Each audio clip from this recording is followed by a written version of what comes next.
కక్ష సాధించే వాడినైతే కుటుంబం అంతా కూడా జైల్లోనే ఉండాలి అని నిన్న మా రేవంత్ రెడ్డి సార్ మాట్లాడడం జరిగింది. ఓకే, కక్ష సాధించే వాడినైతే కుటుంబం అంతా జైల్లోనే ఉండాలని చాలా ఎమోషనల్ అయ్యిండు. ఇవాళ అసెంబ్లీలో కూర్చొని మాట్లాడేవారు కాదు. ఎంపీని 16 రోజులు ఒంటరిగా బంధించారు. జైల్లో రాత్రి నిద్రపోకుండా లైట్లు వేసి వేధించారు. 10 ఏళ్లలో బీఆర్ఎస్ రుణమాఫీ 16,908 కోట్లే. 10 నెలల్లో 20,616 కోట్లు మాఫీ చేశాం. 10 ఏళ్ల పాలనను మా 10 నెలలతో పోల్చండి. ఆహా, 10 ఏళ్ల పాలనను మా 10 నెలలతో పోల్చాలంట.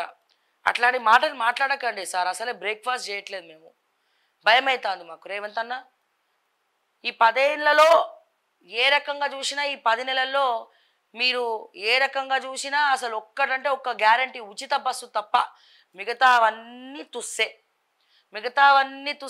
తుస్సే. కేటీఆర్ గారు చెప్పినటువంటి ఓ స్త్రీ రేపురా స్టోరీ నేను ఎప్పుడో చెప్పిన జమానాల లాస్ట్ మంత్. ఓ స్త్రీ రేపురా మా చిన్నప్పుడు ఉండే ఆ పాత బస్తీ కాడ రోజు వస్తే ఆ ఓ స్త్రీ రేపురా ఇంటి బయట రాస్తుండే. మీ పథకాలు కూడా ఓ స్త్రీ రేపురా లాగా తయారైందని లాస్ట్ మంతే మనం చెప్పుకోవడం జరిగింది. అయితే ఇక్కడ నేను ఏమంటున్నా, ఈ 10 ఏళ్ల పాలనను 10 నెలలు వెనకబడిపోయింది మీ పాలన ఏమైంది?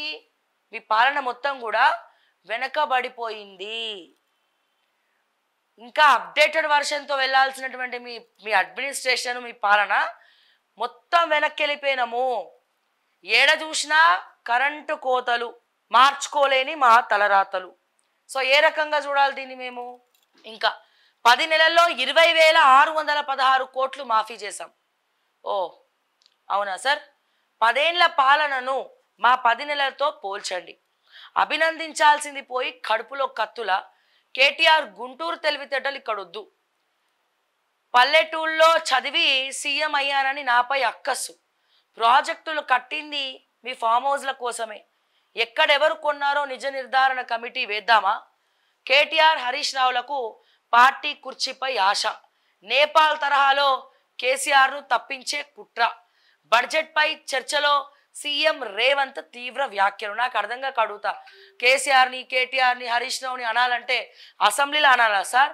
అరే 4 కోట్ల మంది జనాభా అసెంబ్లీలో మీరు వాళ్ళ సమస్యల మీద మాట్లాడతారేమో, 6 గ్యారెంటీల మీద మాట్లాడతారేమో, మా నిరుద్యోగుల గురించి మాట్లాడతారేమో, ఉద్యోగాల గురించి మాట్లాడతారేమో, అభివృద్ధి గురించి మాట్లాడతారేమో, సంక్షేమం గురించి మాట్లాడతారేమో, ఆరోగ్య శాఖ గురించి మాట్లాడతారేమో అని చెప్పి కళ్ళల్లో ఒత్తులు వేసుకొని అసెంబ్లీని చూస్తే మీరు ఒత్తొత్తి ఆ కేసీఆర్ అట్లా, కేటీఆర్ ఇట్లా, ఇదట్లా, అదట్లా అని మీరు వీళ్ళేమన్నా తక్కువ తిన్నారా?